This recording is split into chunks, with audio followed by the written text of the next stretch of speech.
From the UMBC Event Center in Baltimore, Maryland, it's America East Conference men's basketball on ESPN3. Tonight, it's the Valley Forge Patriots taking on the UMBC Retrievers. And hi again, everybody. Gary Stein along with John Feinstein here courtside. Happy New Year. Welcome back. They brought us back for another year. How about that? Unbelievable. Our fourth year together, and welcome back in. It is UMBC and Valley Forge, and for UMBC, John, they're excited about this season with 8 returning players from last year. Yeah, and they're going to be deeper once they get healthy, which they should in the near future. They have more guards they can rely on. R.J. Idlerock has a year under his belt as the point guard, and Ryan Odom feels very good about this team, picked second in the America East. And you see there, KJ Jackson, who was second-team All-Conference last year, won't play tonight, but he will be a leader on this team. Dan Ocken is healthy again, and Brandon Horvath moves into the starting lineup. Side story for the game tonight against Valley Forge, 4 players out for UMBC, including KJ Jackson. You mentioned KJ Jackson, who's going to have an MRI tomorrow. R.J. Idlerock, the point guard, banged his knee in a scrimmage Friday against Mount St. Mary's. Max Curran, who you see there with his back to the camera, had surgery on his pinky a couple months ago. He is back practicing, should be back playing in about 10 days. The concern really is Arkel Lamar, senior captain, who has a shoulder problem. They're going to try to rehab it in the next 4 or 5 weeks. If the rehab doesn't work, they'll probably have to have surgery and may very well redshirt. Retrievers are excited about their 6 newcomers. For more on that, let's head over to Paul Mittermeier. Paul? Oh, yeah, guys, and 5 of those 6 newcomers are college transfers. Let's start shortest to tallest. Darnell Rogers, son of Shanta Rogers, who grew up in Baltimore, played at Lake Clifton, and also was at GW back in the 1990s. If UMBC fans love KJ Marr, you're going to love Darnell Rogers' tenacity and toughness on the court at 5'2". And then the tallest retriever, Dmitry Spazayevich, is going to give the retriever some help up front, real soft touch around the basket. L.J. Owens, a slick player that can get to the basket at the guard position. Also, Marcel Thompson from Baltimore's Poly High School, and don't sleep on Keandre Kennedy as well, maybe the best shooter of the bunch for the Retrievers. Starting 5 for UMBC, and thank you, Paul. Let's take a look. L.J. Owens will be in the backcourt along with Darnell Rogers.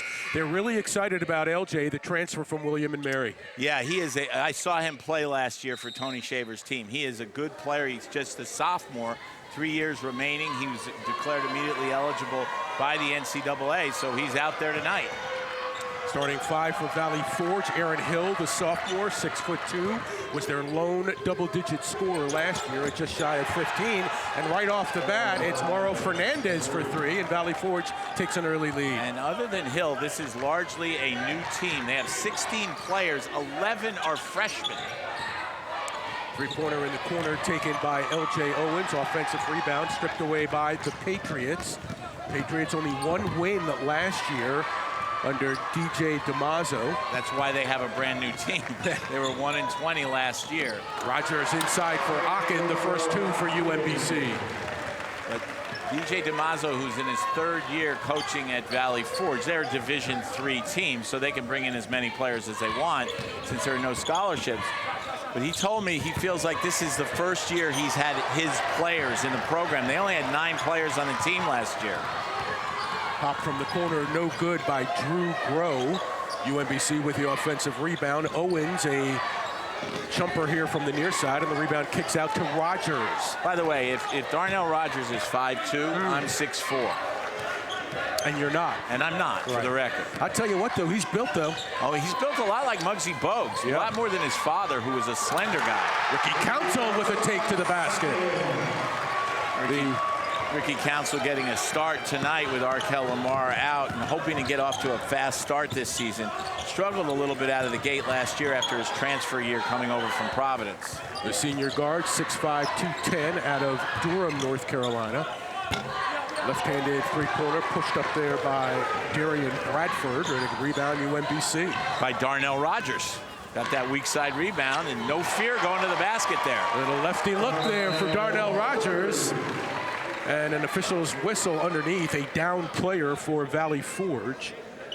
Looks like it's 21, Drew Groh, the freshman 6'4" from Pormar, Pennsylvania. And As I said, they have 11 freshmen on this team. The other thing that's new for them, watch Darnell Rogers here. No fear at all going to the bucket with a left hand. He is a lefty, so we like him already. But one of the big improvements for Valley Forge this year is last year, DJ DiMaggio had no assistant coaches, and he has a job at the university. He's an academic counselor. That's one reason they didn't come down till about 1 o'clock this afternoon, because he had to do his day job before leaving campus. But this year, DJ DiMaggio has 3 assistant coaches, and he told me the big deal about that is he doesn't have to drive the team bus anymore. 29 years of age, and he looks it very, very youthful. Yep. Brandon Horvath underneath, tied up by the Valley Forge Patriots. Played Division III college basketball. And there's Ryan Odom, of course, in his 4th season here at UMBC, and everybody knows what a remarkable job he's done. Won at least 20 games all 3 years. When we look to the banner to our right there, it says America East champions 25-11 in 2018, plus the stunning upset of Virginia, which probably launched Virginia to last year's national championship. No doubt about it. And I think overall, and those are great accomplishments, obviously, but overall, just the winning culture, the winning attitude that he's brought, hopefully can pay dividends for UMBC year after year. 2 for 2 for Horvath, and the Retrievers lead it by 5. Well, and you can tell by the players that he's been able to bring in here in the last year or two that he's built a program that people know who UMBC is now. They didn't really before he got here. Three-pointer launched from the right corner by Andre Rubio, a freshman from Mission, Texas. And like most D3 teams, Valley Forge will shoot a lot of threes. They don't have size. Last year, the tallest player on their team was 6'4". And I think that's the same this year. They've got a couple. Actually, one player, 6'5", Darian Bradford. He's one of their 2 sets of twins on this team. Which will make our job, you know. Oh, your job, pal. You'll be worrying about that. There's a nice defense by Horvath, reaching in, getting his hand on the ball. Retrievers by 2. Three-pointer from the corner, barely touches rim by Rubio. Rebound to Council for UMBC. Hard to shoot when you're falling out of bounds. L.J. Owens running the point for the Retrievers. In case you're joining us late, K.J. Jackson not in the lineup tonight, along with 3 other players. We'll develop that story throughout the game. Akin with a take and a score for the Retrievers. Remember, Dan Akin had just come back off knee surgery last year, played 7 games and then hurt his knee again. That's a block on Akin. And he was sorely missed during the conference part of the season last year. He missed almost the entire conference season. And Ryan Odom is expecting big things of Dan Akin this season. There was no doubt. In fact, his last game that he played before getting injured in practice was against Mass Lowell, a career-high 15 rebounds in that game. And that was a loss on the road for UMBC. Ryan Odom would probably say that was their 2nd worst loss of the season behind the Florida Gulf Coast game here. Dmitry Spazoyevich with his first rebound for UMBC, just coming nice off the block. bench. Great block on a Brandon Horvath shot. Block put up there by Groh. Here's Aaron Hill with a take to the basket. 20 on the shot clock here for the Patriots, and that'll end that possession. It's hard to say something like this after 3 minutes and 36 seconds. But I'm going to guess that Valley Forge will win more than 1 game this year. They look like more aggressive kids who are basketball players. Really nice block there by Groh. It's funny you say Brandon that. Horvath, 6'10". I thought what you were going to say was by the time the game was over, they'll have put up 50 three-point attempts. Oh, well, that's hardly going out on a limb. I'll say this. I'll bet you they shoot twice as many threes as 2s before the game's over. Nice look inside from Horvath. Spazoyevich will go to the line for UMBC, the transfer from East Carolina. And like LJ, he was one of those guys who did not have to sit out a year after transferring from East Carolina. And that's a bonus for the Retrievers to have both those guys, LJ Owens and Spazoyevich, eligible this year. So Spazoyevich is a junior for UMBC. Owens will have 3 years. He's a sophomore, right. Spazoyevich played 2 years for East Carolina, 61 games, had 40 starts for the Pirates. Playing for Joe Dooley, another GW guy. That's true. Like Shante Rogers, father of Darnell. 0 for 2 for Spasojevic, and the rebound to Valley Forge. It's a 4-point game, 4 minutes in. That looked like a walk. No call there, right in front of the UMBC bench. Another three that hits nothing. And a timeout on the floor. 15:49 left to play in the first. It's our first media timeout of the year. The Retrievers lead it by 4 early on.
My anxiety kind of like spiked through the roof, and I started having like depressive symptoms, and it got to the point where I couldn't function anymore.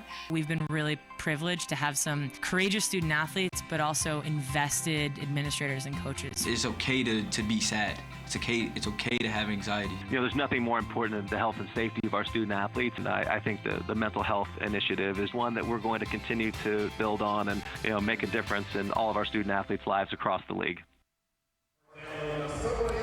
Back at you here at the UMBC Event Center. The Retrievers on top of the Valley Forge Patriots, 10-6. Just about 4 minutes gone in the first half here. Gary Stein, John Feinstein, Paul Mittermeier with you. There's a look at the UMBC bench.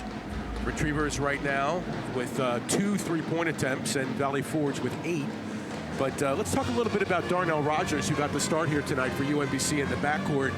You know, there are very few instances in college basketball with a player of that height, you know, really has an opportunity to play. I think he's going to get an opportunity to play here at UMBC. No, he's going to play, and he may play off the bench when everybody's healthy, but he's going to get minutes because he, like his father, although he's not built like his father, he can make other point guards crazy with his quickness.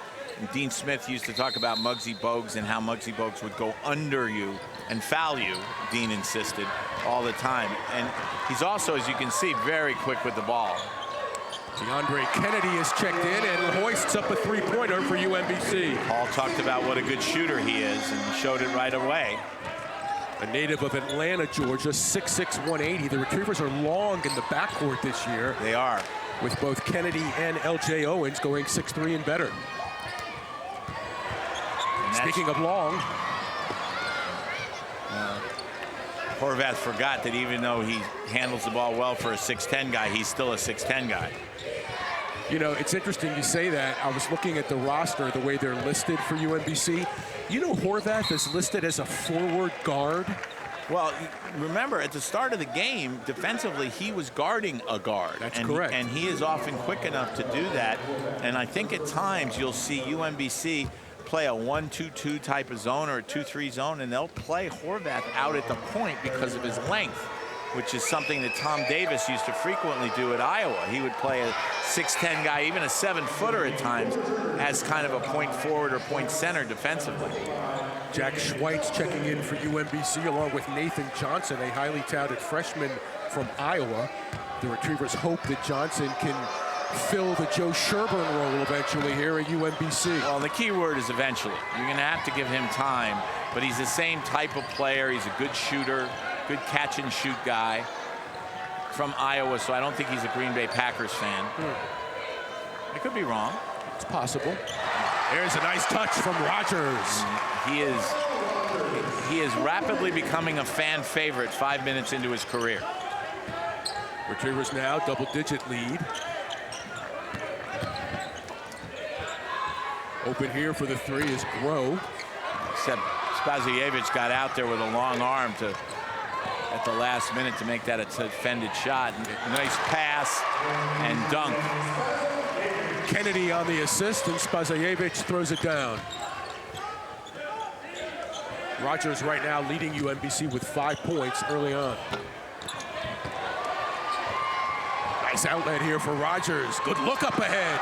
Nice catch, too. How about that? DJ DiMaggio needs a timeout because this game is starting to get away, and it may be hard to get it back. Let's take, okay, so we pick it up here with Rogers. The pass from Spazievich to start it was sweet. It was a nice pass, and as I said, really nice catch on the other end by Johnson as the ball came over the defender. And there he is, Dimitrije Spazievich, 6'8", 240, a native of Serbia, East Carolina University, 2 years. They got him out of Colorado. He won 2 national championships in Serbia playing for his team, so he's got some big game experience.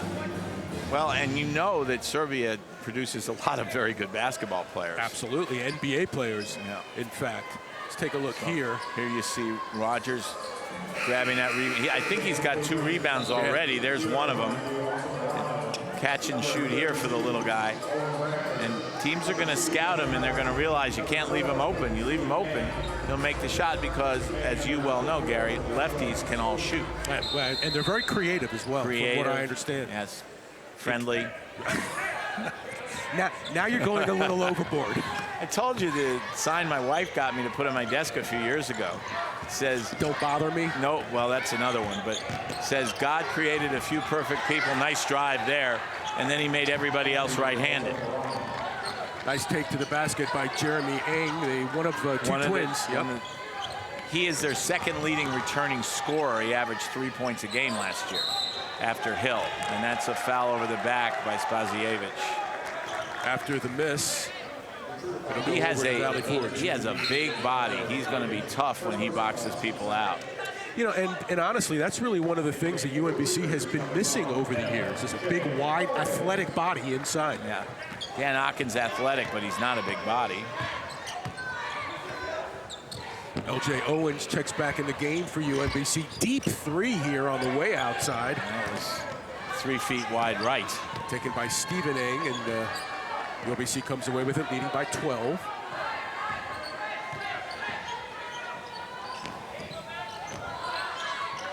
Here's Jack Schweitz, his brother Sam, of course. Played together last year for the first time, really ever. Sam Schweitz became an important player last year with the injuries inside to Aachen and Curran and Horvath. Started quite a few games. Benny Howard inside, tied up by LJ Owens. Now they come back out with 15 to shoot. Spazievich again getting a hand up. I thought he got a hand on it. It's possible. Here's Schweitz, not a lot of resistance inside. Nope. Smart play, took it all the way to the basket and waited for Spazievich to come open. Spazievich now off the bench with a pair of field goals. Nice move there. This is a good experience for Valley Forge. They're playing a team that's much better than they are. Bigger, stronger, faster. I'm not going to say deeper. They got a lot of players on that bench. But this game does not count against their 1-loss record because they're playing a D1 team. Yeah, basically it's an exhibition for them. Yeah, and they get a guarantee. I think it was $3,000. Free pizza after the game. That's always a bonus. Yeah, but DJ DiMaggio told me the thing he was looking forward to most was not driving the bus. A nice move inside there by Spazievich, and he gets fouled.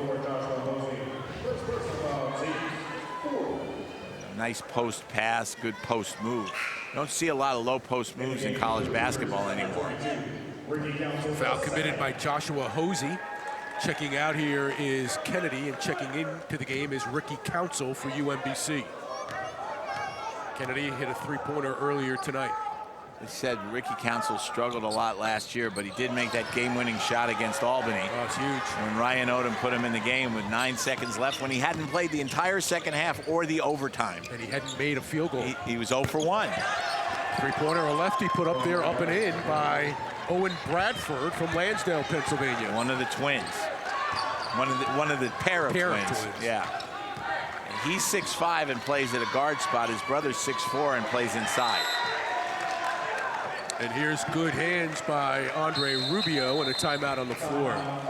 We'll take 1-2 with 11:39 left to go in the half. Jack Schweitz running the floor. Spazajevich putting it in.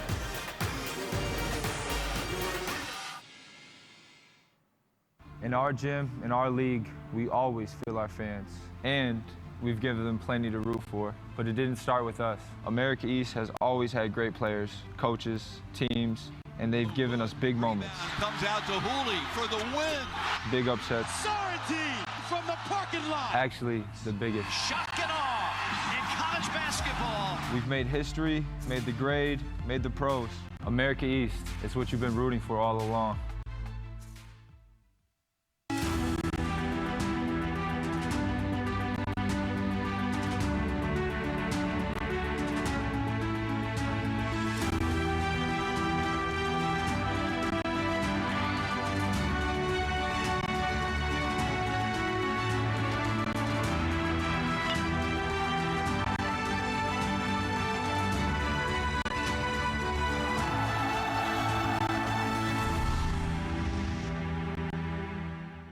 It's important anywhere to spread respect, no matter where you're from. I mean, this is a safe place and you can be yourself. Nobody has to not be who they are. You can be who you are, whether it's gay, straight. It's about race, it's about religion and all that. You can learn so much, you know, about yourself when you're with somebody else that's not like you and a little bit different. We all need to respect each other. We're all humans. Love each other, be kind to each other. And really just treat everyone the same.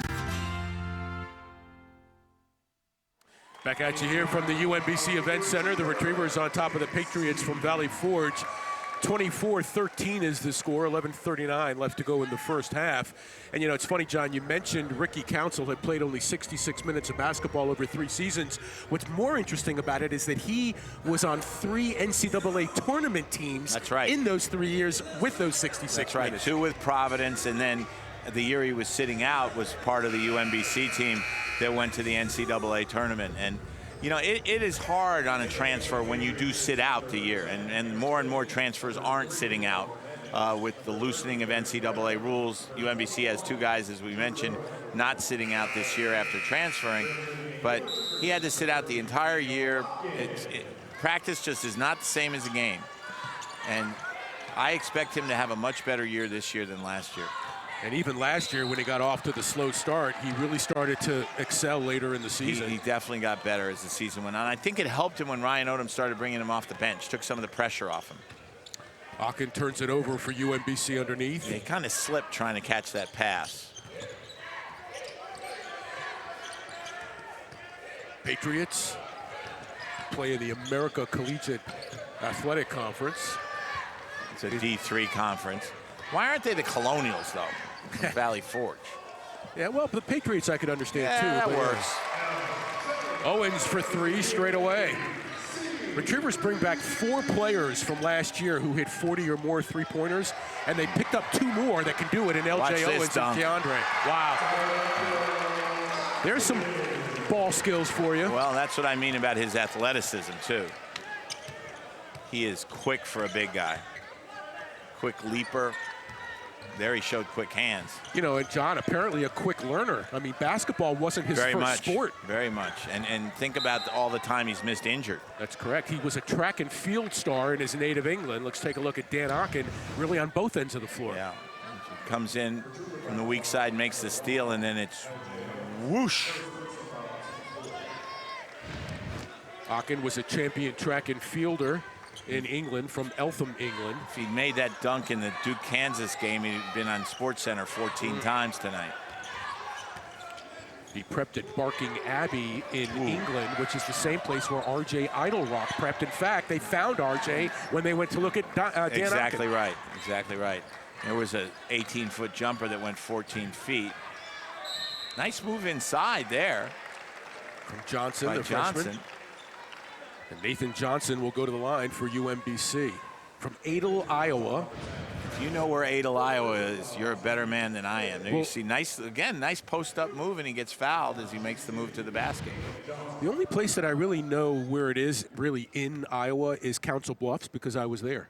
Well, I've been to Des Moines. I've been to Iowa City. I've been to some places in Iowa, but not Adel. Coolest thing I ever saw was at Iowa State when Johnny Orr was the coach there. That's Ames, Iowa. That's in Ames. And when he would come down the ramp after everybody else was on the court, they played the Tonight Show theme. And the whole crowd would go, "Here's Johnny." That's cool. It was very cool. Retrievers get an extra possession there off the offensive rebound. Here comes Valley Forge the other way. That's why they don't shoot twos very much. Yeah, Bradford towards the basket. Johnny Orr was one of those guys who called everybody coach because he couldn't remember anybody's name. At the Final Four, that's very effective. If you just call anybody you see coach, right, because you're going to be right 95% of the time.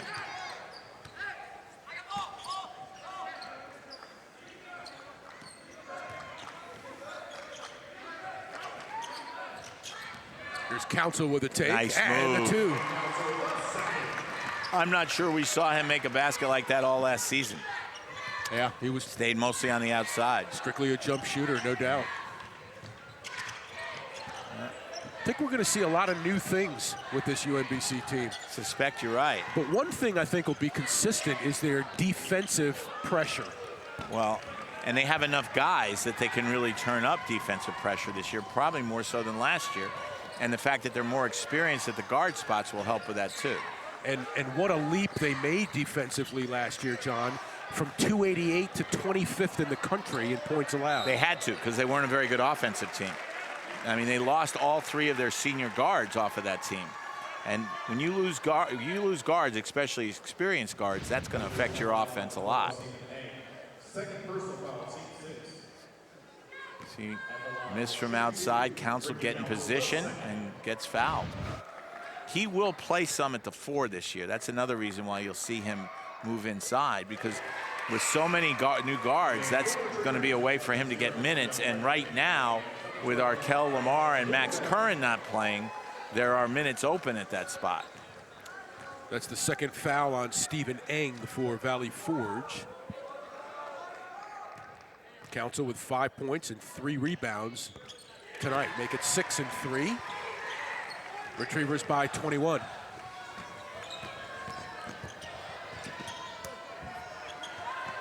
Here comes Kennedy now for UMBC. And here's another thing. They're pushing it tonight, obviously. They're going to continue to push it all year. Yes, they're going to play at a much faster tempo this year. Ryan Odom's going to want them to push it, not just against teams like this one, but against everybody they play. Because that does a lot of things for your team. I mean, for one thing, it's good for recruiting, because players like to watch a team play up tempo. But beyond that, it gives you opportunities to get easy shots if you can beat the defense down court, and it can wear out the other team, especially if you're deeper. The 2 backup guards that UMBC lost this year, Jose Placer and Josh Rosario, the 2 guards they picked up, L.J. Owens and Keandre Kennedy, that's a net gain for UMBC. Although Placer was awfully good the second half of last season, great coming ball off handler. the bench. Yep, good shooter. He made a big, he made the pass. Well, he scored 22 points in that Albany game, kept them in the game until, you're right, he made the pass to set up Council for the game-winning shot. And I think it was Rosario in the quarterfinal against Albany when the Retrievers were struggling, came off the bench and gave him a great 15 minutes. Yeah. They just wanted to go someplace to schools where they thought they were going to get more minutes, which happens all the time in college basketball. Absolutely. In fact, Placer went to Stetson, appropriately called the Hatters, by the way. Yes. Here's Owens, the transfer from William and Mary. Horvath now puts it to the floor. And Ricky Council doing it inside and outside. Looking good so far. Council now leads the game with 8 for UMBC. Benny Howard for 3. They will throw up a lot of threes before the night's over. They're 4 for 13 from outside. And that's not a terrible percentage, by the way. Nice little jumper by Owens inside the arc. The problem is they've only got 4 other points. They also have 0 free throws made. And that's not a surprise. No. Again, when you shoot threes all the time, you're not going to get the foul line much. There's an air ball. leads to a foul and will take us to a TV timeout. With 7:27 left to play in the half. The Retrievers all over Valley Forge early on. UMBC leads it by 24.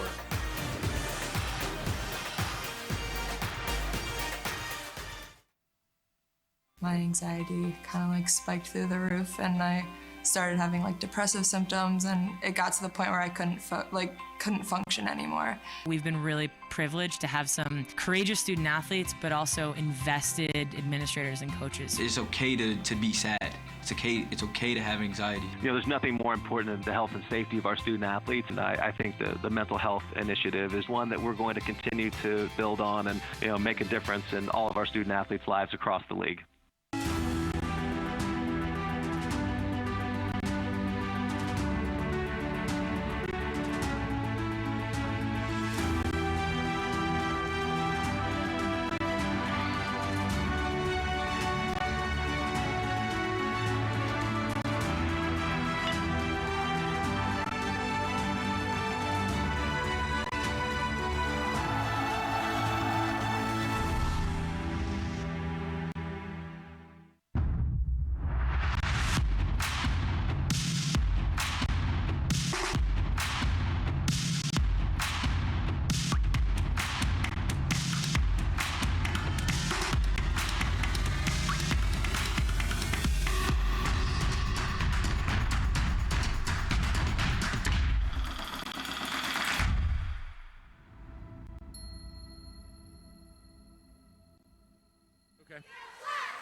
Back at you here. You see the referees taking a look at the monitor, and the reason why they're doing that, John, is because of the last play before the break. Well, they're trying to see if there was a hook and hold involved here underneath the basket. There you see Dan Ocken, and that's not where the foul occurred, though. I think the foul occurred there on the left corner of the screen.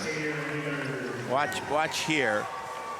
Although maybe it is on Ocken. There are two different skirmishes there, and I'm not sure where they called the foul. If it's a hook and hold, it would be on Ocken. It would not be on Council. Council looked like there was just contact there. So they're trying to decide, I think, if Dan Ocken was guilty of a hook and hold foul, which of course would result in 2 free throws in the ball. If the foul's on Council, I don't see why it would be a hook and hold. But they're wearing the stripes, I'm not, and they're discussing it. They're not quite sure yet either. After looking at the replay, they're still in conference. Here's a look at Ricky Council, the second, as it were.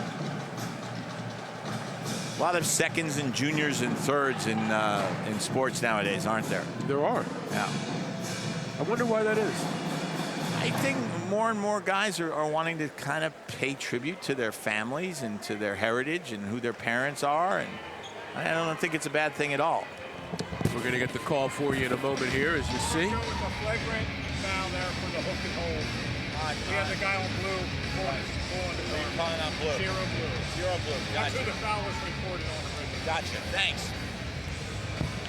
Let's give you another angle so we can explain it, John. All right, so the foul here is on the right side of our screen as Ricky Council is in a skirmish with number 0, and he changed numbers, so we're a little confused here because he switched numbers with somebody before the game.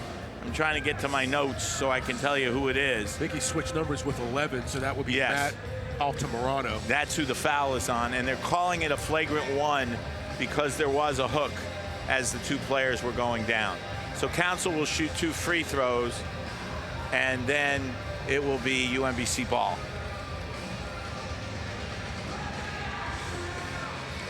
Referees are warming up for the season when a call like that'll matter. Doesn't matter that much in a 40-16 game, but they're trying to get their game legs underneath them too, just like we are. It's a struggle. It's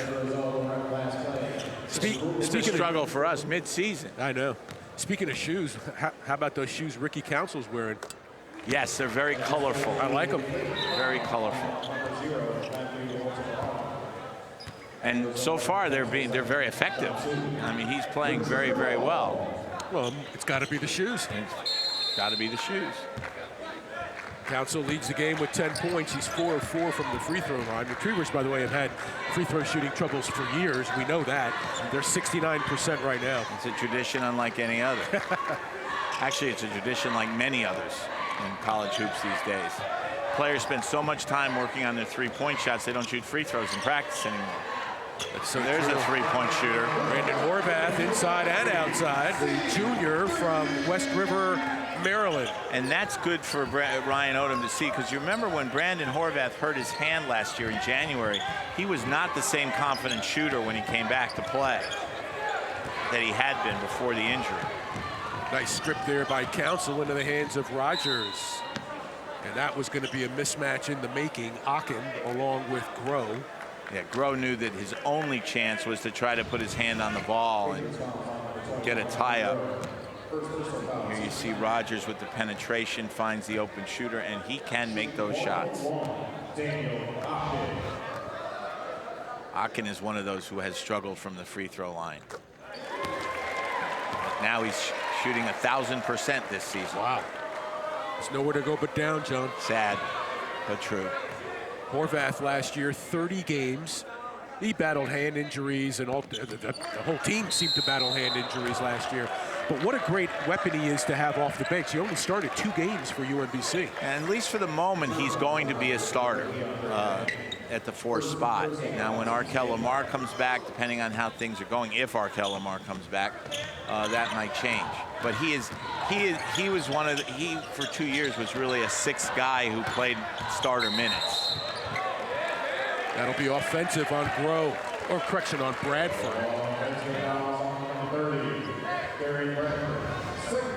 See it here. See what we got here. Yeah, you see he reaches around there. That's a classic swim move foul. That's 2 personals now on Bradford. They're well into the bonus. They've got 10. Retrievers have committed just 5 here in the first half. And I'm going to bet Ryan Odom's not thrilled about them committing 5 fouls against a team that's playing mostly outside. There's no way for them to guard that when Horvath gets set up in the low post. All day there for Horvath if they want it. And there's a 6th foul. No, they called it the other way. I think he stepped out of bounds. Committing the turnover there is Fernandez.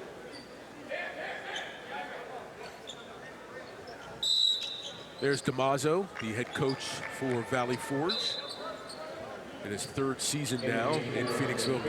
8 miles from the national park. That's why it's called Valley Forge University. There you go. Seemed like an awfully nice guy when I talked to him. Has hopes that with all these new players and the 3 new assistant coaches that they'll be much improved this year. And again, this is a game for them just to get some experience. And when you play a team like this to open your season, nobody else is going to seem to be that hard to play against. And that is one of the reasons why the D3s take these games. That and the pizza. Yep. Nice take to the hole, and the basket goes for Benny Howard from Largo, Maryland. Nate Dixon drives a hard bargain. He probably only gives him 2 or 3 pizzas. I don't know. DeMazzo seems like he could drive a hard bargain too, you know? He may have got it up to 4 or 5. Nice look inside. Well, he's living large this year, not having to drive the bus. That's true. Horvath finding Akin underneath, another 2 for UMBC. Nice. Akin with 9 points in this one in the first half. Ran a nice high-low there with the 2 big guys. Again, that's what happens right there when 6'10 goes against 6'4. And that looks like it'll be out of bounds off UMBC. Yep. See Horvath with a perfect high-low pass there. Nice cut by Akin. Council with 10, Akin with 9, Horvath and Owens with 7 apiece. Akin will sit down now for UMBC. Spazajevich back into the game. Ryan Odom will get a lot of guys minutes tonight, that's for sure.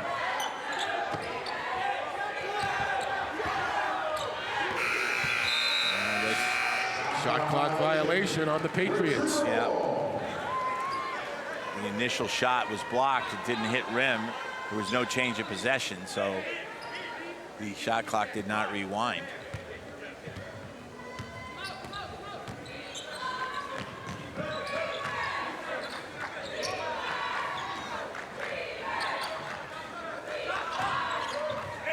Spazajevich inside, and he gets the roll. Basically, to be fair, any of the UMBC big men can score from the low post. They're now 4 for 15 from downtown.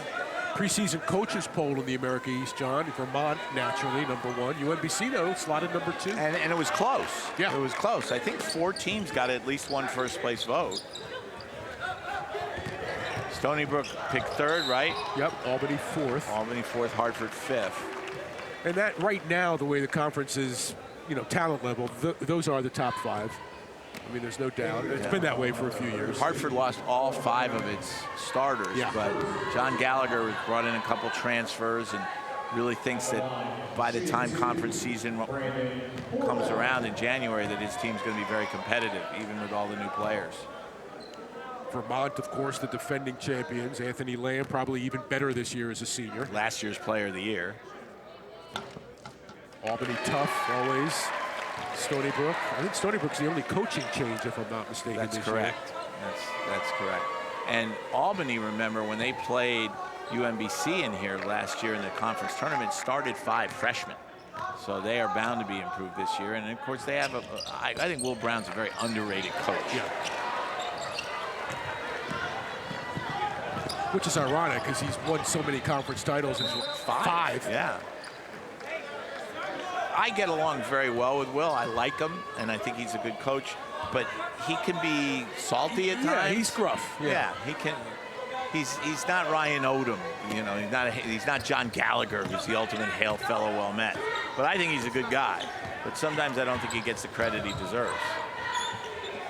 Maybe that's why. It probably is why.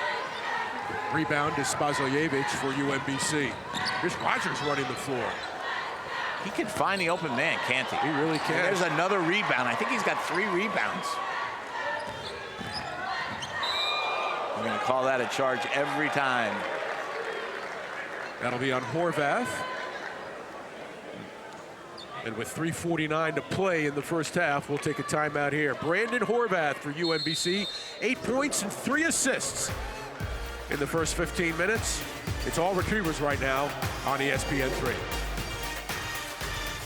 It's important anywhere to spread respect, no matter where you're from. I mean, this is a safe place and you can be yourself. Nobody has to not be who they are. You can be who you are, whether it's gay, straight. It's about race, it's about religion and all that. You can learn so much, about yourself when you're with somebody else that's not like you and a little bit different. We all need to respect each other. We're all humans. Love each other, be kind to each other. And really just treat everyone the same.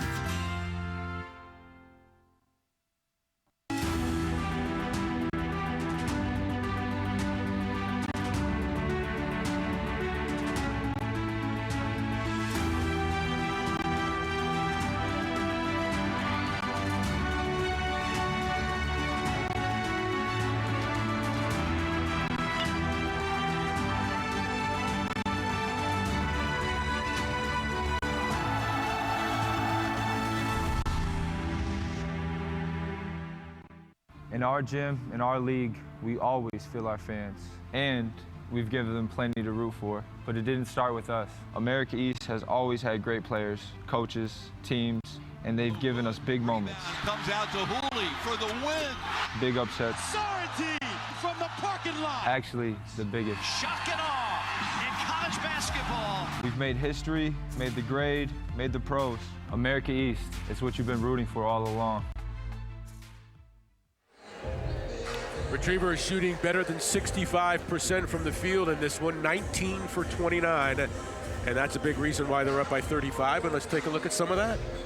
Some really nice passing here by UMBC, and I think that's something Ryan Odom is very happy to see, because it's one thing to use your size and get inside, which Brandon Horvath does there, but that was a nice pass inside.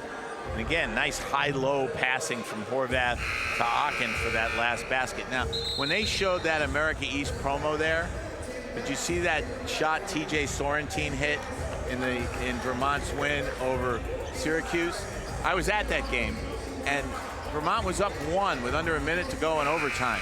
And the clock's going down, and Tom Brennan, who was coaching at the time, jumps up and he says to TJ Sorrentine, "Run red," which means get in the lane and do something. And Sorrentine puts his hand up and says, "Coach, I got it." And he steps up and shoots from 28 feet and hits it. It's a great moment. It's one of those, no, yeah.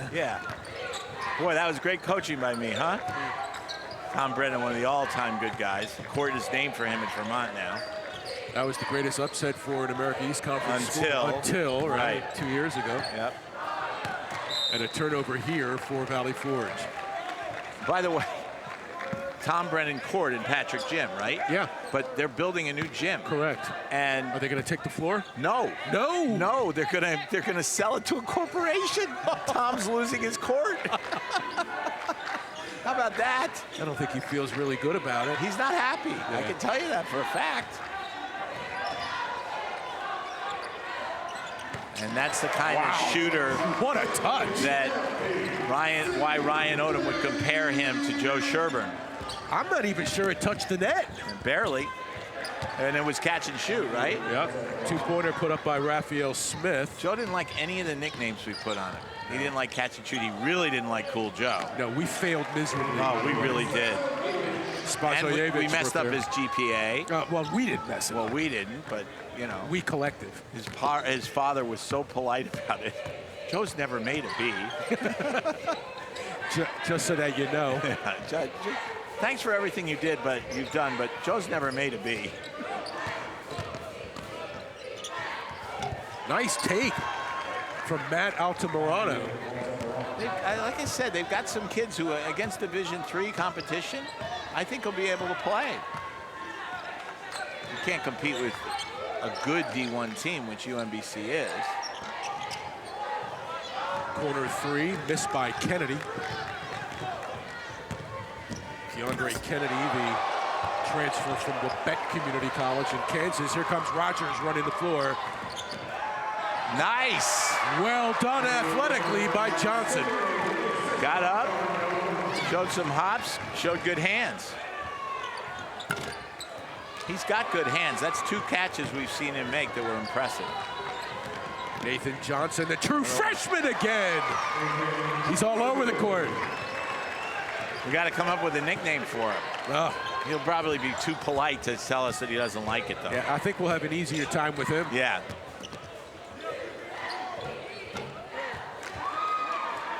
Spazojevich pulls it down. Joe Sherburne, by the way, for people who are wondering, is home in Whitefish, Wisconsin right now. He was going to play in Germany, but then he got hurt, so he's home right now. Probably will go overseas to play. It's the Nathan Johnson show. No kidding. What, so I think that may be 10 in a row now for Nathan Johnson. Joe who? He had the 3 to start it that didn't touch anything. Yep. He had 2 twos and now another 3. Yep. And I'm not good at math, but that's 10. Yep.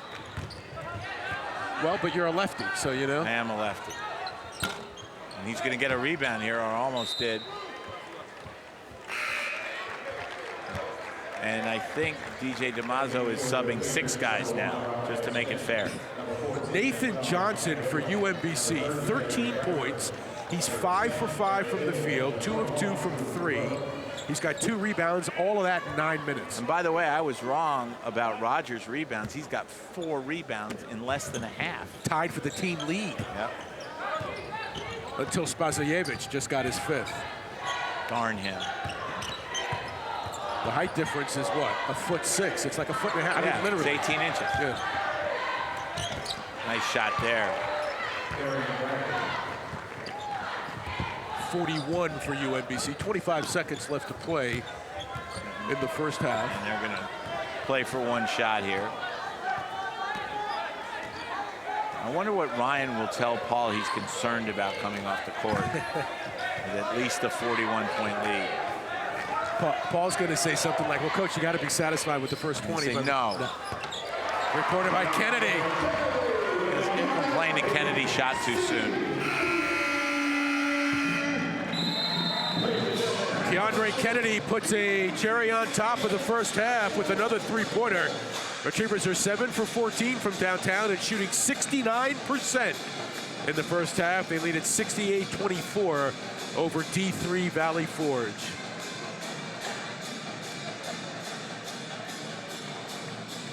And let's head over to Paul Mittermeier, standing by with Ryan Odom. Paul? All right, thanks, guys. I know, Coach, you've been struggling with injuries. You get some other guys a chance to play, especially Nathan Johnson, 10 straight at the end of that half. Yeah, no doubt. I mean, he's a good player, Nathan is, and proud of the way he played out here in his first collegiate game. It's not easy. Nerves are crazy when your first college game, but you can see he's got big-time ability. A game like this, how challenging is it to keep your players engaged every possession? Yeah, it's extremely challenging, you know, given the score. We talked about it before the game, because you never know how these games are going to go. We talked about playing every play like it's the last. Every possession matters. It's one of our themes. And because if you're not creating a good habit, you're creating a bad habit. And so we don't want bad habits that we're going to have to fix later. And, you know, Valley Forge, obviously, they're playing an up-tempo style right now, which is allowing us to kind of get out once we get the rebound. Too many uncontested shots, not enough hands. We certainly a lot to improve on. Thanks, Coach. All right, thanks. Guys. Wow, 25 field goals out of 36 tries. Still a lot to improve on. Well, and you know what? He's right. Yeah. That's why you play a game like this. Halftime here at the UMBC Event Center. Back to that right after this.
Back at you here from the UMBC Event Center. The crowd enjoying a UMBC 44-point lead at the half. And how about the freshman Nathan Johnson from Adel, Iowa, off the bench, 10 minutes, 13 points, 5 for 5 from the field, including 2 of 2 from three-point distance. We'll take a timeout. When we return, time for UMBC's Grit Ambassador of the Game right here on ESPN3.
UMBC leads it here at the half. 68-24 is the score. Now time to hear from one of UMBC's Grit Ambassadors.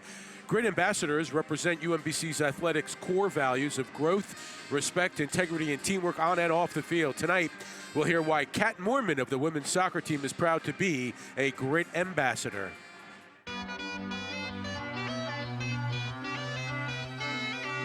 Hi, Retriever Nation. My name is Kat Moorman, and I'm a member of the UMBC women's soccer team, and I'm proud to be a Grit Ambassador. Out of all the Grit core values, I mean, it's hard to say which one means the most to me, but if I could and I have to pick one, I would choose respect. Respect shows that you have compassion and empathy for your teammates, and with that comes trust. And when you trust your teammates, you create an unbreakable relationship, and it creates a strong culture on the team. It all comes down to why I'm here and why I'm a member of the team, and I'm here to build a winning culture on this team. And to have a winning culture, you need to have winning teammates, and you need to have strong teammates. And that, I never really see myself as a mentor. I see myself as wanting to create this culture of caring, compassion, and trust between my teammates. And I think that's how I ended up being chosen for this.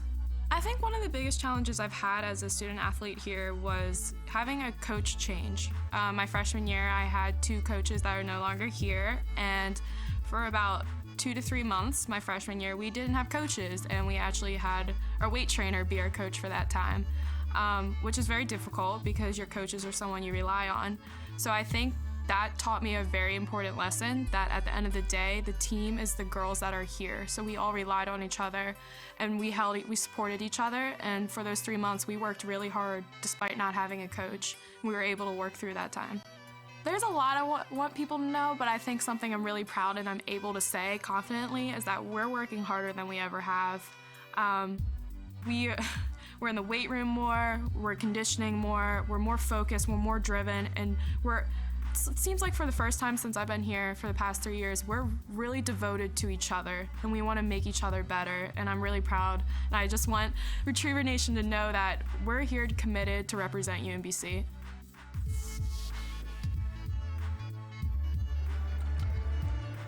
Sounds good from Kat Moorman, and she is a junior from New Market, Maryland. Congratulations for being the Grit Ambassador of the game. We'll take a timeout here, and halftime continues with stats and highlights as the Retrievers lead Valley Forge 68-24.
Let's get you right to the highlights here as the Retrievers lead Valley Forge by 44 at the break. Well, and as you would expect, this highlight package is going to show UMBC doing all sorts of different things to dominate the game. There's good defense, a rebound, a steal and dunk by Dan Ocken that was pretty spectacular, some good passing inside. All the UMBC big men were pretty much unstoppable when they got the ball inside the paint. That's why you'll see in a minute the paint numbers are way out of whack. And as you see, 32-10 points in the paint, not surprising. Turnovers 10-3, not surprising. I'm sure Ryan Odom is very happy with the 19 assists because his team did pass the ball and move it very well. Obviously got very good shots, 25 out of 36. I'm going to do a little math here, which is dangerous, but that means when they got the ball inside, they shot 18 for 22.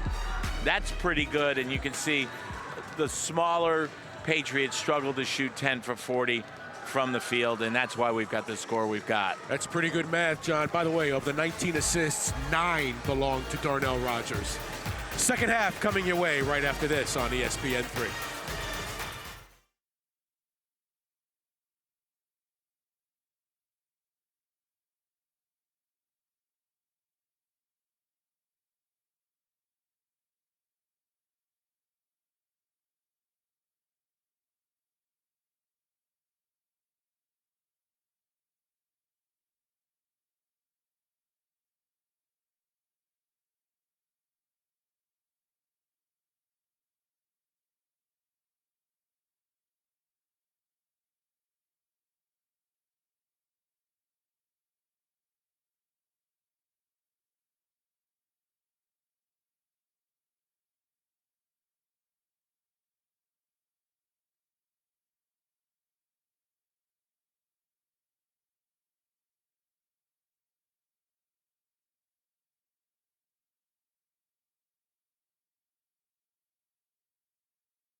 Second half action here at the UMBC Event Center. It's the Retrievers and the Valley Forge Patriots, the season opener for UMBC. Valley Forge, a D3 school, so it won't count against their record. It will count as a win for UMBC. It will. And we were talking about Nathan Johnson before, the true freshman from Adel, Iowa, and he came off the bench and had a great first half, 13 points. I mentioned that he hopefully, according to Ryan Odom, would like to eventually take the place of Joe Sherburne, which got us on to Joe Sherburne, right? Which is an interesting story in and of itself as we watch Nathan Johnson. Well, given the score, we've been telling stories, and we were telling the story about Joe Sherburne and his 4.0 GPA and how we got it wrong when he was scholar athlete one night, and his father very politely told us that Joe had never gotten a B.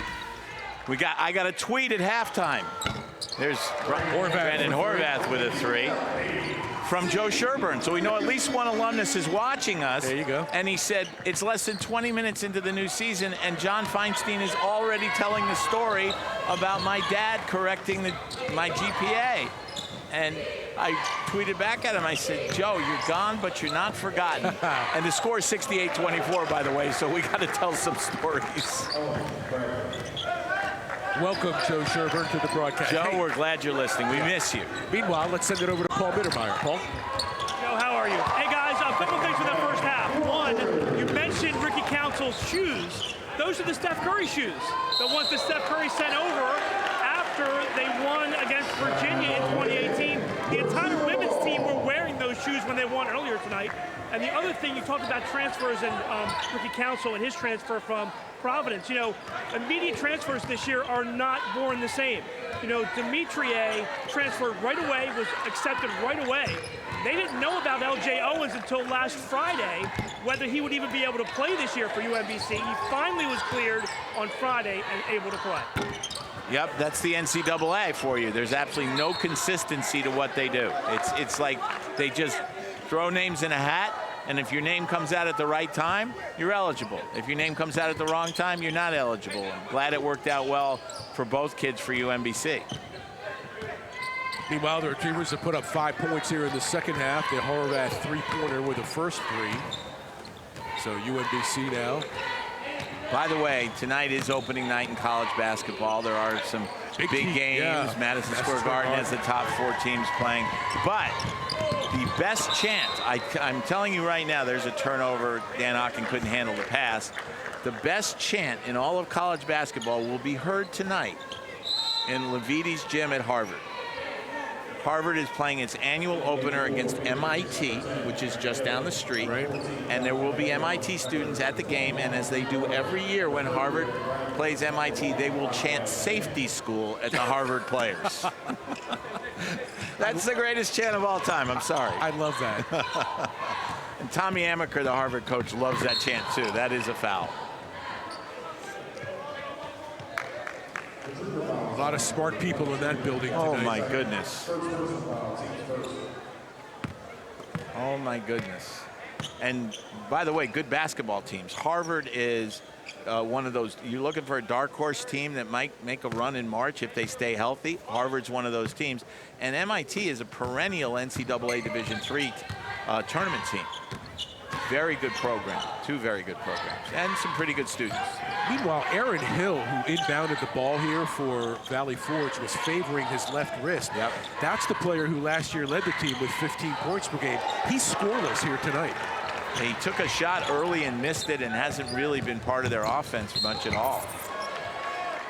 Of course, they only had 2 assists in the first half, which would indicate that they're not passing the ball a whole heck of a lot.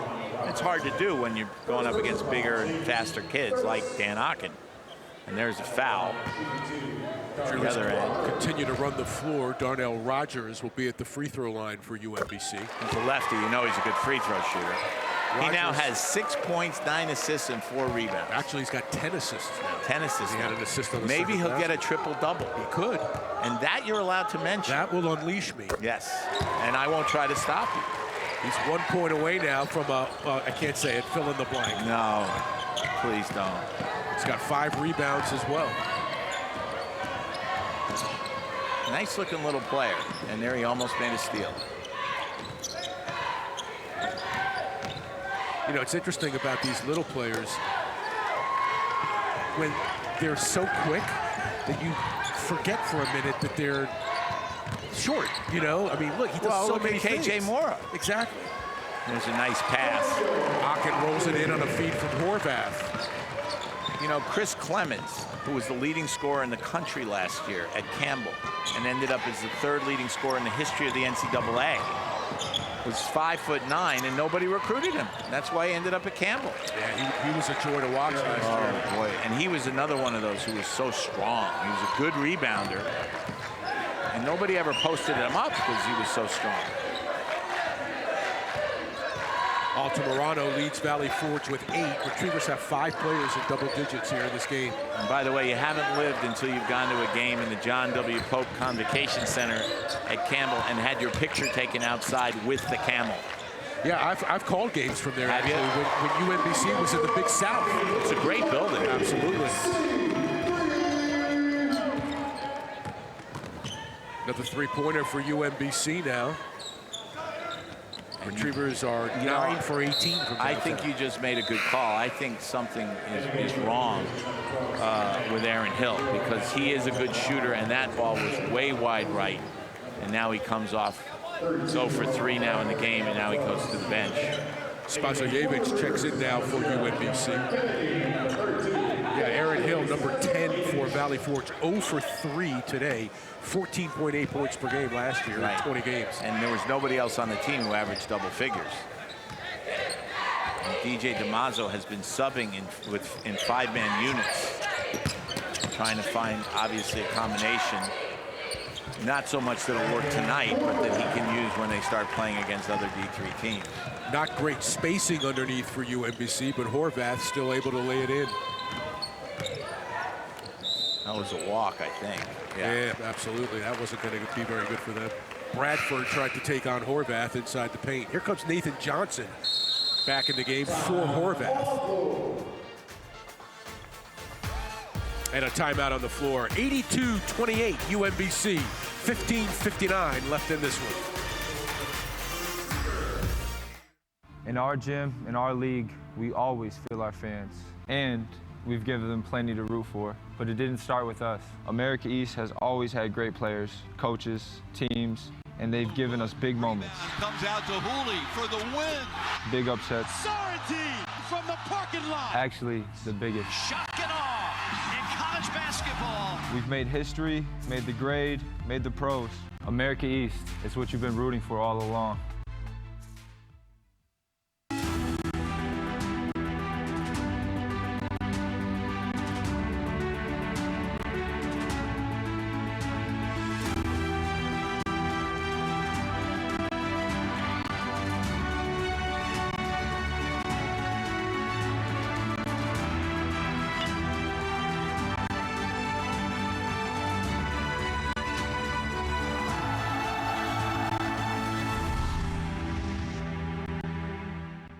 It's important anywhere to spread respect, no matter where you're from. I mean, this is a safe place and you can be yourself. Nobody has to not be who they are. You can be who you are, whether it's gay, straight. It's about race, it's about religion and all that. You can learn so much, about yourself when you're with somebody else that's not like you and a little bit different. We all need to respect each other. We're all humans. Love each other, be kind to each other. And really just treat everyone the same.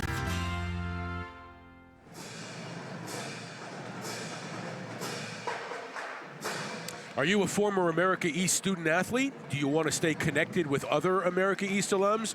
Well, join the America East Alumni Network today at americaeast.com/alumni network, or check out the America East Alumni Network pages on LinkedIn and Facebook. You know the good news about that? You use the word former correctly. Oh, because you're a former student of a college, right? Yeah. But you hear all the time that somebody is a former champion. You're not a former champion. You're a past champion. Yeah. Well, exactly right. You want to know the good news about me using the word former correctly? That I don't get to correct you? No. They wrote it for me. And they wrote it correctly. So, therefore, whomever wrote that does not have to be a former writer. That is correct. He or she can keep their job. There's Darnell Rogers, the mighty mite for UMBC. 9 points, 10 assists, and 5 rebounds in this game.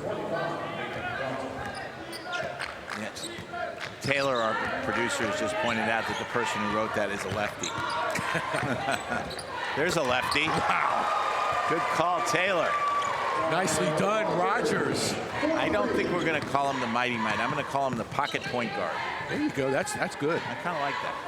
See that? You are creative. Every once in a while. Three-pointer up and in by Benny Howard, Jr. My prediction on the number of threes they were going to shoot is proven to be wrong. Yeah. I thought it would be 2-to-1 threes, and it's pretty close, isn't it? Actually, they put up more two-pointers. Not many have gone in.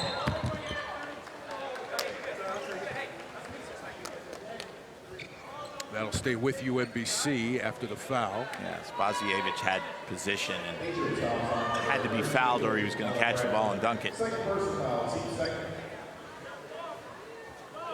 Second foul on Bradford for Valley Forge. And the pocket point guard will inbound, I think. Well, we'll have to find out if he likes it, John. He's got to like it more than Sherburne liked his nickname. Yeah, there's no doubt about that. Well, that's a carry. Yeah. That gets called about once a week once the season starts. And there's one.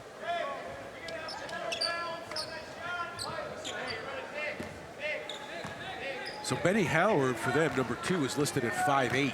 Yeah, he's not a big guy. Yeah, I don't see how that's even possible, actually. Yeah. Here's Kennedy now for UMBC. Retrievers basically have just spread it around among their active players tonight. They have 10 active, four not playing tonight, including RJ Idlerock, including the starting backcourt, KJ Jackson, RJ Idlerock. Right, and the starting 4-man, Arkel Lamar, who may play some time at the 3 this year if he's healthy. Max Curran, who, if he's not a starter, would play a lot of minutes. Curran started the first 12 games last year before the hand injury. Right. Ended his season. And the hand got better, and then he broke his pinky. But he is back practicing. And Ryan Odom was telling me today that he hopes he'll be back for the game on November 16th here against a Division II team from New Jersey whose name I can't remember right now. They were put on the schedule after Manhattan backed out of a return game. UMBC was supposed to go play up there in the Bronx in return for the game down here last year, and Steve Masiello, for whatever reason, decided he didn't want to play the game. Georgian Court is the name of that team. Georgian Court. They're from New Jersey. I do know that. There's Matt Altamirano at the free throw line for Valley Forge.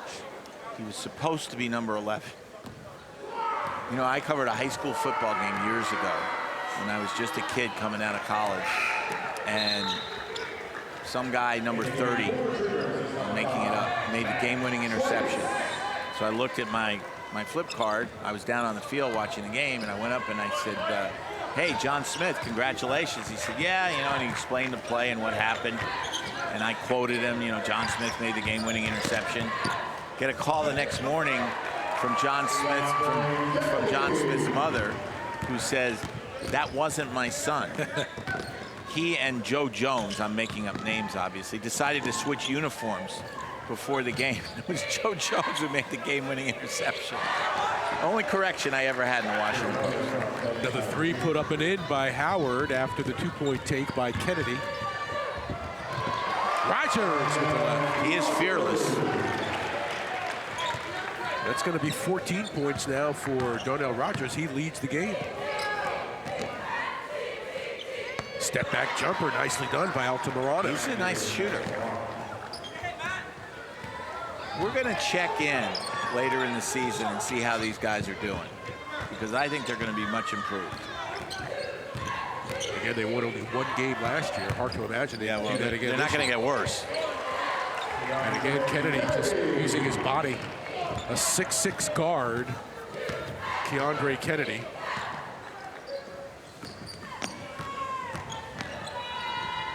Boy, with Idlerock and Kennedy potentially in the game at the same time, that'll give the Retrievers some length in the backcourt. Length and size. I mean, RJ Idlerock weighs 220 pounds.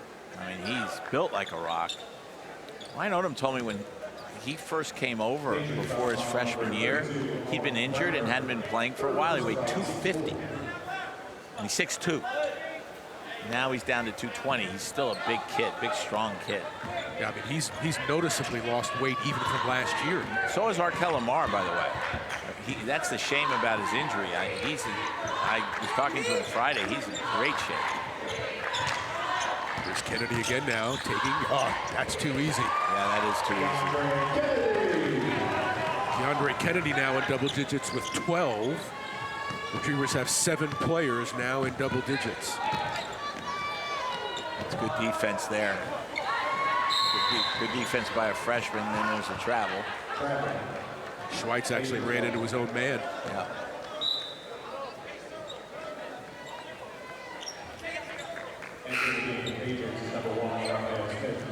Here comes L.J. Owens back in the game.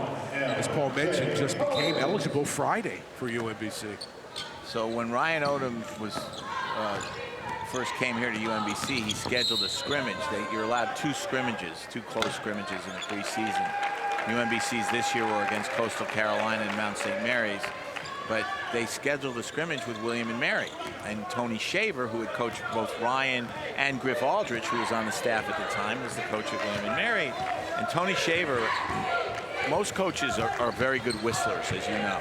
Tony Shaver has a very distinctive whistle when he wants to get your attention. And during the scrimmage, he whistled, and Ryan and Griff both jumped up and looked at him. What do you need, coach? Because they knew it was their coach whistling, and they must have wanted something. Then they realized they were on the other bench.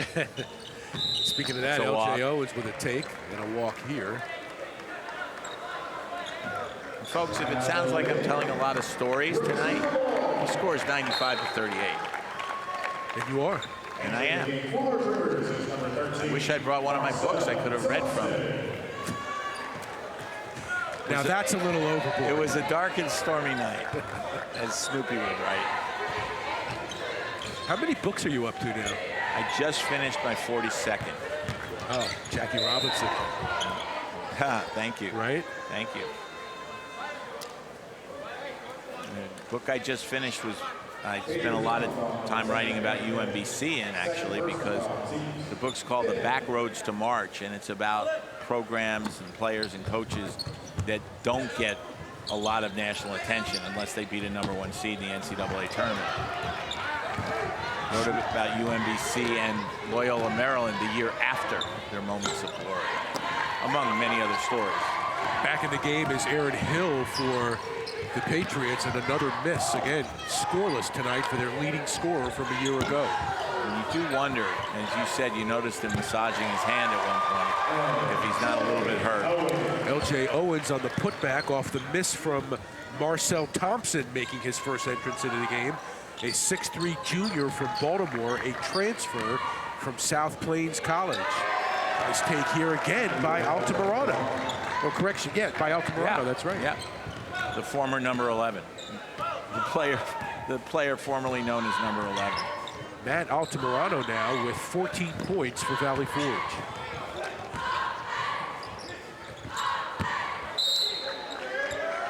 I thought for sure they were going to call a hold underneath on Hill. No call there. Timeout on the floor. 11:02 left in this one. Retrievers by 57 halfway through the second half.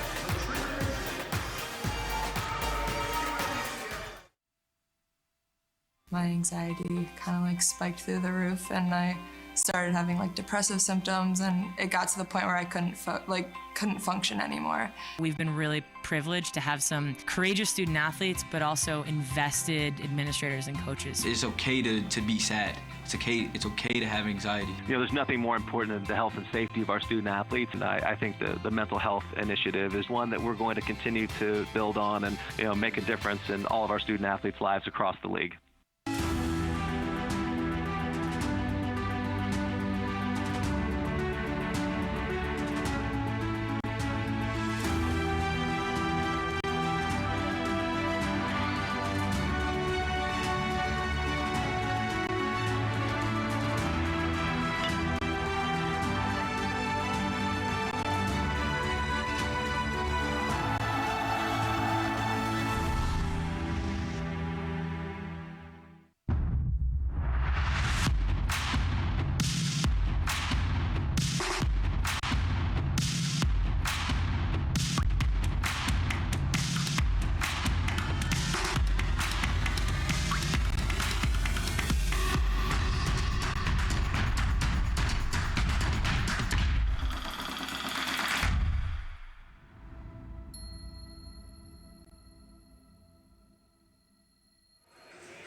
11:02 left to go in this one here at the UMBC Event Center. The Retrievers 97, the Valley Forge Patriots 40.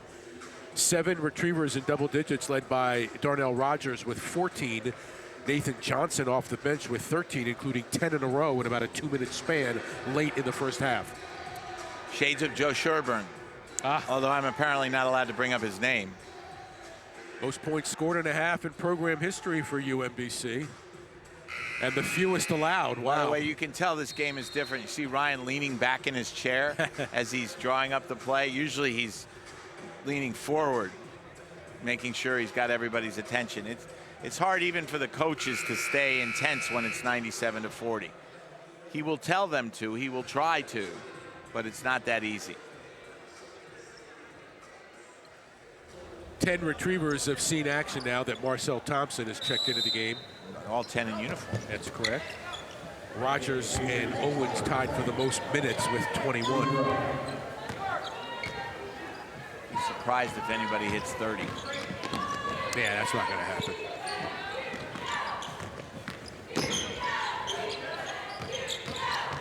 Here's Hill, their leading scorer from a year ago. Good defense there by Thompson. Altamirano gets the roll. And he's a freshman. As most of them are. 11 of the 16. 17 points for Altamirano. He's 7 for 15 from the field. That's a pretty good college debut, especially against the D1 team. The young man can play. 6'1" from Rego Park, New York. Or in English, Queens.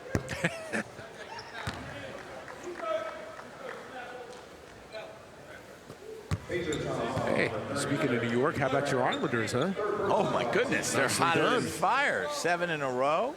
It's going to be a 10, nice 3-1. Yeah, it's going to be a nice tussle here with the Caps for a while. I think Caps are very good. Caps are very good.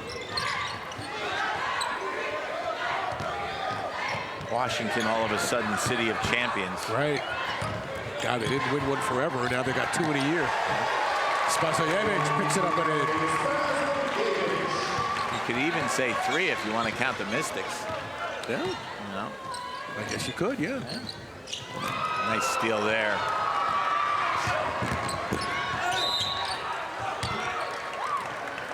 You see, against a D1 team, in that situation, Joe Schweitz is going to pass the ball. Or Ryan Odom's going to want to know the reason why. Yeah. But going in against a guy who's not nearly as big or as quick as he is, he can go straight to the basket and get fouled. This is a warm-up game. Saturday will be a lot different. Florida Gulf Coast, you remember, came in here last year and just blew the doors off UMBC. They got a lot of size and a lot of length. Well, and UMBC just didn't play well that night. It just was not a good night in any way, shape, or form. They got behind, and usually in this building, when they get behind, they make a run. And they never made anything close to a run. So, and they'll be on the road, obviously. Gulf Coast, like UMBC, both have NCAA tournament pedigrees. Yeah, Florida Gulf Coast went to the Sweet 16. And I want to say 2014. I know they beat Georgetown in the first round, then they beat San Diego State.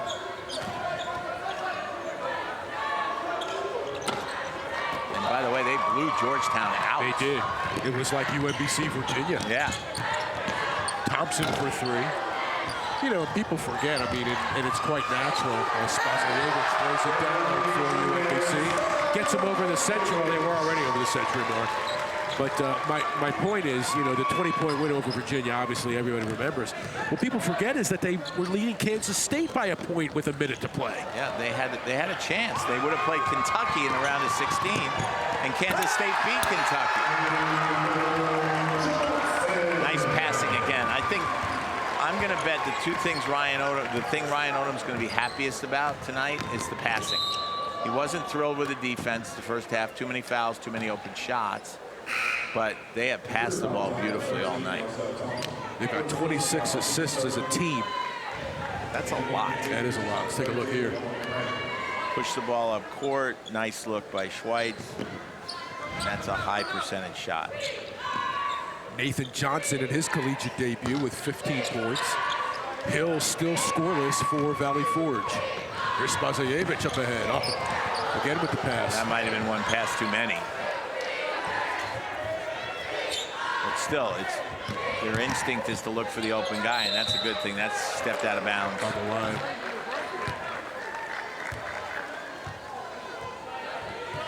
Good job by the officiating crew here tonight.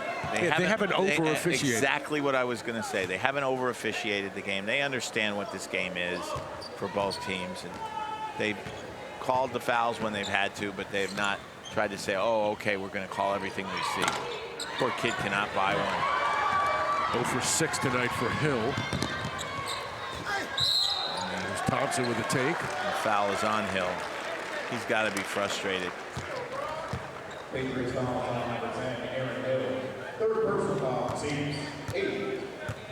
Well, there'll be better days for Aaron Hill. And you know what? Now looking at it, his left wrist is bandaged. wrapped. Yep. Yeah. There you go.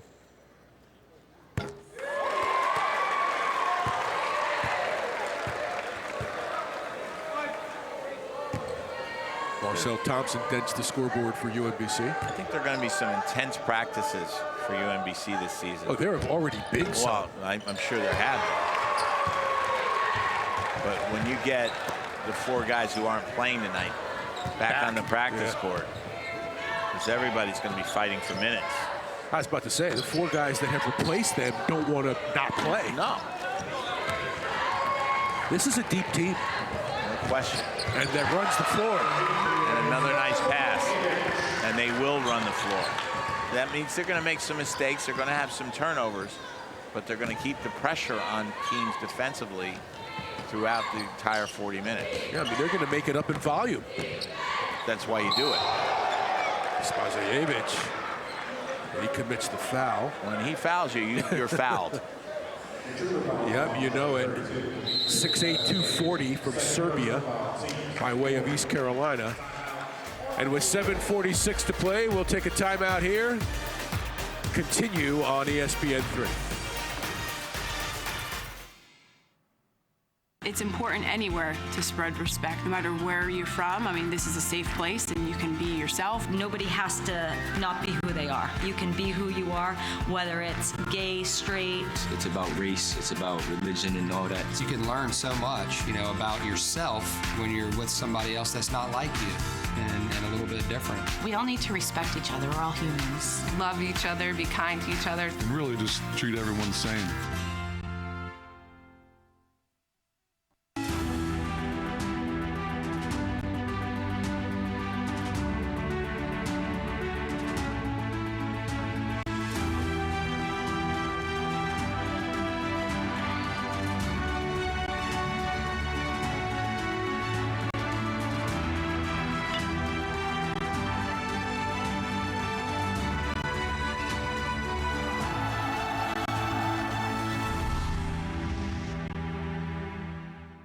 In our gym, in our league, we always feel our fans.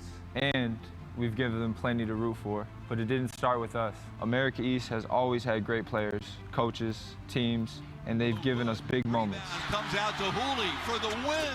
Big upsets. Sorrentine from the parking lot. Actually, the biggest. Shock and awe in college basketball. We've made history, made the grade, made the pros. America East, it's what you've been rooting for all along. Time now to look at the road ahead with the upcoming schedule for the UMBC Retrievers. There's no in-between on this schedule coming up. Tough game at Florida Gulf Coast, as we mentioned Saturday.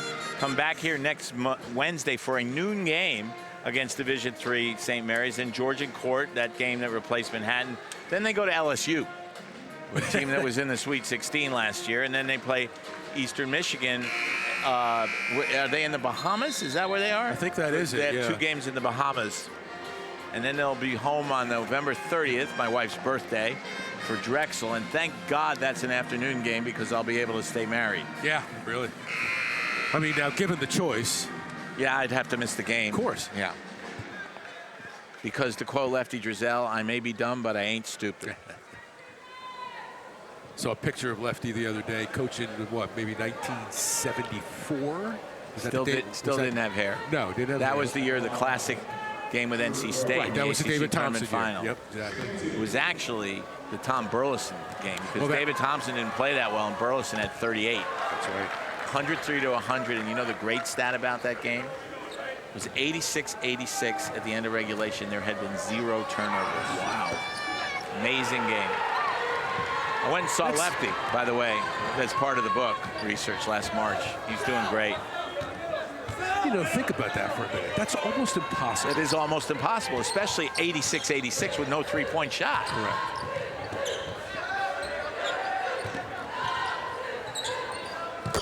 Line drive, three-pointer from L.J. Owens. He can certainly shoot the ball, can't he? That's the 11th three-pointer for UMBC tonight. Owens, who started tonight with 14 points. Good hustle there. Didn't get to the ball, but hustled after it. I always admire a player who's going after a ball when it's 112 to 44. I really do. Drew Groh did that. He can always tell people he made the first basket of the season, because he did. That's right. Spasajevich picks it up as Schweitz. I wonder if Schweitz will be given an assist on that one. If this game was in the Dean Dome, he'd get an assist. Whoops. How did he not travel? Hill. Poor Aaron Hill. Still scoreless in an offensive foul. He has had a brutal night. But is handling it with grace.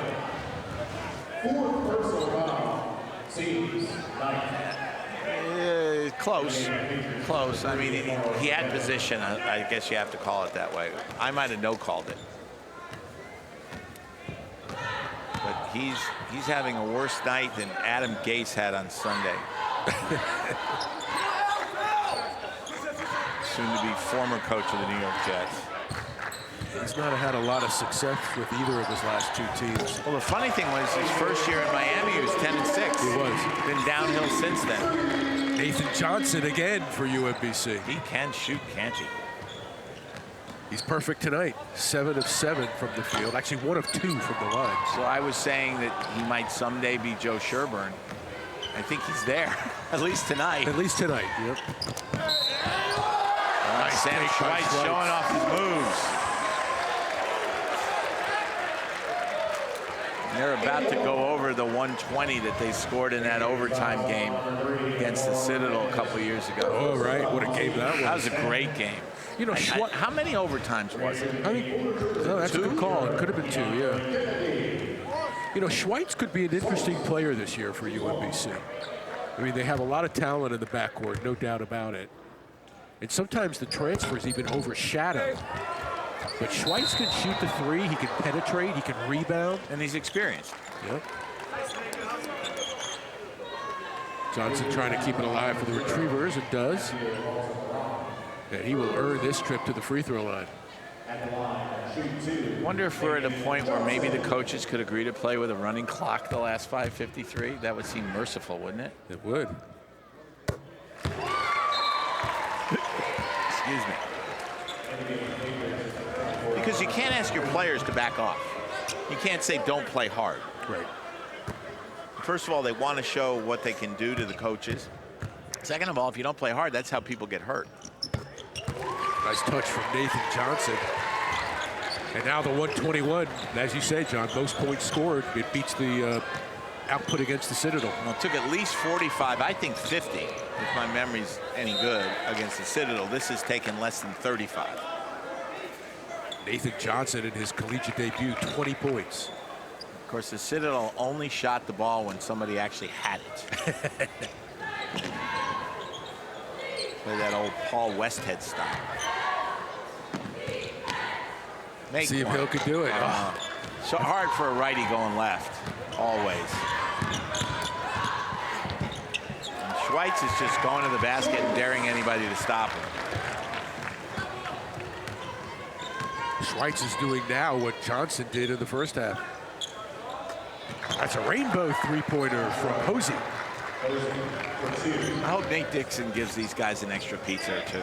He should. He should. Yeah. With the topping or just cheese? I'd leave it up to them. Yeah, that's true. Nice. Everything but the shot on that one from Thompson.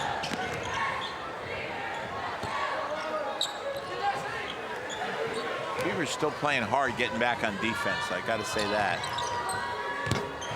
Sam Schweitz is having the night of his life. All 9 in the second half. Retrievers up to 126. Well, like you said, you can't make them not score. You know, I mean, well, they're on the floor. Yeah. Can't say don't try. These guys are trying to show the coaches that they deserve more playing time as the season goes on. I understand that completely. And I'm sure DJ DiMaggio does too, by the way. John Camiola checks in the game for Valley Forge.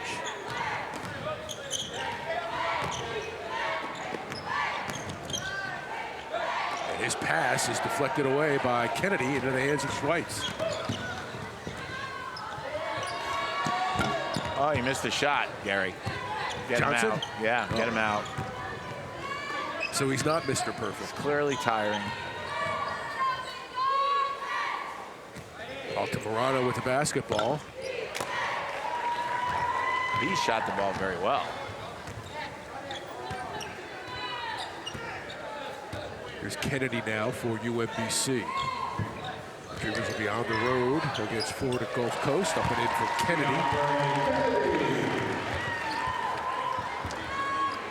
They've got some testing games coming up on their schedule. Florida Gulf Coast playing at LSU, playing the 2 games in the Bahamas. They'll play at Georgetown. Yeah. In December, they'll play at George Mason, which should finish in the top half of the Atlantic 10 this year on the road. I think Drexel comes here. Drexel comes here, which should be better than they were last year. That was KJ. Yeah, big game, 31. That was 27 in the second half. Yep. And that was when Ryan Odom first put RJ Idlerock on the point, moved KJ to the wing and that to 2 guard, and that changed the team. And that was 1 game after Idlerock actually made his first start. It was against Coppin State. Idlerock was probably the biggest surprise last year of them all for UMBC. He was. I think he was a player they thought would develop eventually, and he was developed by December. He was a good player. Schweitz running the floor. Not exactly the way he drew it up, I'm sure. He'll get a hard time when if they look at the film tomorrow on that shot. Intimidated, too bad. Kennedy will slow it down, although the Retrievers have really been running up and down the court all game. They have, and of course they've been playing everybody on the bench, so they've been able to do that.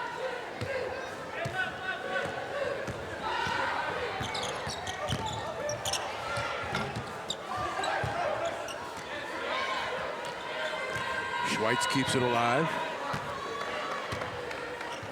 Take some time off the clock here. DJ DiMaggio is going to put in the end of his bench. I mean, look, if you're Ryan Odom, you're going to work on some things, and you're going to point out the things to your team that need improvement.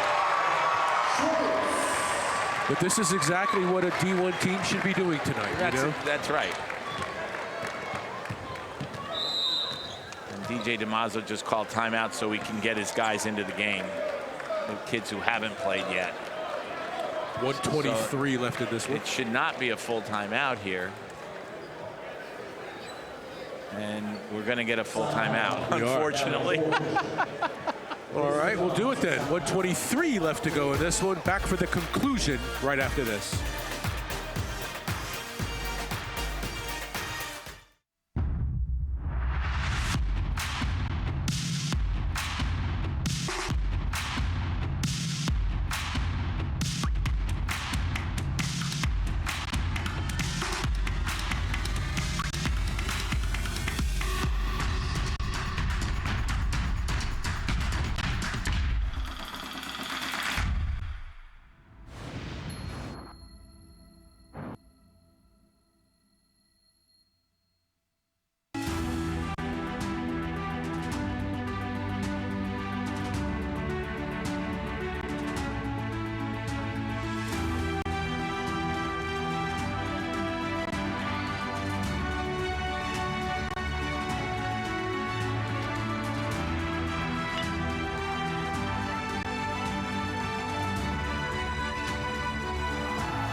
My anxiety kind of like spiked through the roof, and I started having like depressive symptoms, and it got to the point where I couldn't function anymore. We've been really privileged to have some courageous student athletes, but also invested administrators and coaches. It's okay to be sad. It's okay to have anxiety. There's nothing more important than the health and safety of our student athletes, and I think the mental health initiative is one that we're going to continue to build on and make a difference in all of our student athletes' lives across the country.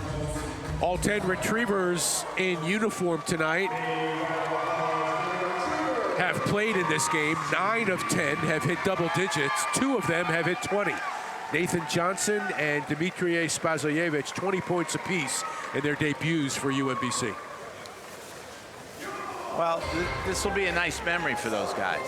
They started their season with all these impressive numbers. They understand what the level of competition is. And first thing Ryan's going to tell them in the locker room tonight after this game is over is, okay, fellas, Saturday's going to be a lot different. And we're going to have to prepare a lot better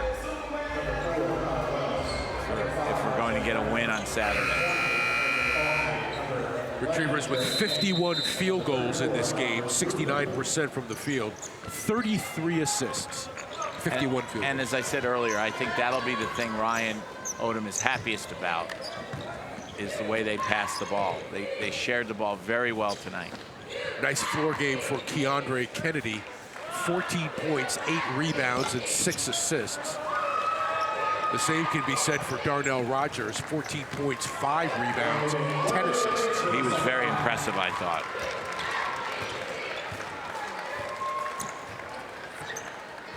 What did you call him, the pocket point guard? Pocket point guard. I like it. See if he likes it. Yeah, that's going to be more important. That's the litmus test. Nice kick out for Johnson. It's too open. Retrievers have set a record for most points scored in a game tonight. Most points scored in a half. Guess what? We're going to get one more TV timeout because we need it. We got to have it. Ryan Odom fairly satisfied here tonight. 30 seconds left in this one.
Back for our conclusion here from the event center. UMBC all over Valley Forge tonight, 134-46.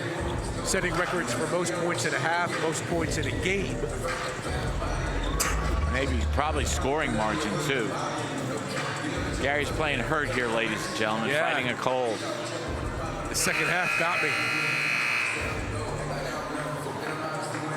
But hey, we march on, right? Gotta play hurt sometimes. That was the title of one of Dan Jenkins' best books. You gotta play hurt. Started with a great line about the opening line of Tale of Two Cities in the hands of his editors would have been, it was the best of times and, ironically enough, the worst of times. And here comes a basketball in our direction. 24 ticks left.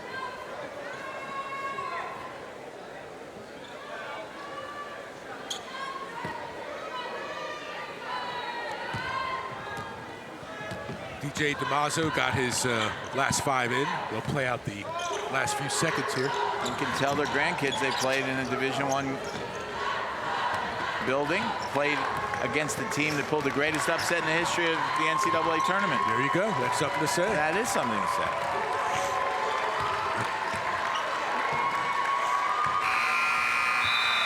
Largest margin of victory previously was 64. UMBC obliterates that here tonight. 88 is the final margin. I think DJ Dixon just said, I'll get you a couple extra pizzas to DJ DiMaggio. They've got about a less than 2 hour drive back home. Handshakes all the way around. There's Nathan Johnson, one of the stars of the game for UMBC in his collegiate debut. 20 points, 7 of 10 from the field. He scored 10 straight for UMBC late in the first half to kind of, I wouldn't say put it away. It had already been put away. I think it was put away after about 2 possessions. Let's be honest. That is correct. This was a team that they got a guarantee. They got to play against a Division I team, and UMBC got to play a D3 team and start off the season with a victory. There you see 51 of 74 from the field. Again, that's about 70%, 55-26 rebounds, fast break points 27-0, and the stat I think Ryan Odom will like the best, 33 assists to 5 for the Patriots. And just good warm-up night. Just a shade under 69% shooting from the field. That is the best ever single game UMBC history. Good news all the way around. 9 of the 10 who played tonight in double digits. And you know what the best news is? Nobody got hurt. Retrievers missed 4 players tonight who are out at least for a little while. We'll see the final proof of that, but Arkel Lamar, KJ Jackson, RJ Idlerock, and Max Curran all missing the game here tonight. Fist bumps all the way around as well. But yeah, pretty much everything you could ask for as the UMBC players. Looks like a new tradition. Come around and thank the crowd, and let's take a look at the upcoming schedule here again with the big one coming up against Gulf Coast. That'll be a tough game, and of course the LSU game will be tough too. And I think Paul is ready to talk to a star. Let's do it. Paul Mittermeier, who you got? All right, guys. Darnell, 14 points, 10 assists, 5 rebounds. What stat are you most proud of? The assists. I like getting my teammates involved. That's what's most important. You guys are missing 4 starters tonight, and you score 134. What does that say about this team?